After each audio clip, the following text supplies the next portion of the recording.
जालना शहरातील अशी 5 मंदिर जिथे तुम्ही महाशिवरात्रीला दर्शन घ्यायला नक्की जायला पाहिजे।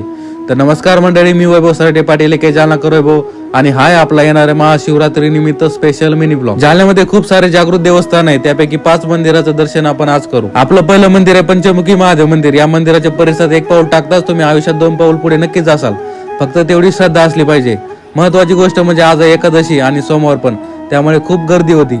या अगोदर मी खूप वेळ आलो होतो, पण ब्लॉग आज पहिल्याच वेळेस शूट करतोय। या मंदिराच्या जवळच आहे मामादेवीचं मंदिर। नेत्र सुख काय असतं ते तुम्हाला आतमध्ये गेल्यावर कळेल।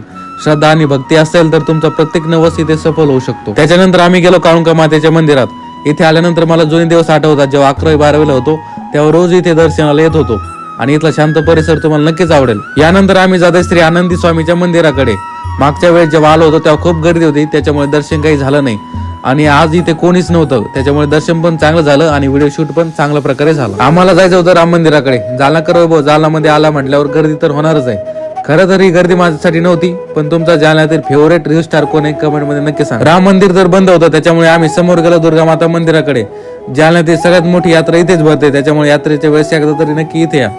आणि याच मंदिरात गणपती बाप्पाची किती सुंदर मूर्ती आहे बघा। कमेंट मध्ये खूप जण म्हणत होते की दत्ताश्रम जा व्लॉग बनव, पण तिथे गेल्यावर कॅमेरा बंद करावा लागला आणि परवानगी पण काही मिळाली नाही, त्यामुळे आतमध्ये शूट करायला काही जमलं नाही।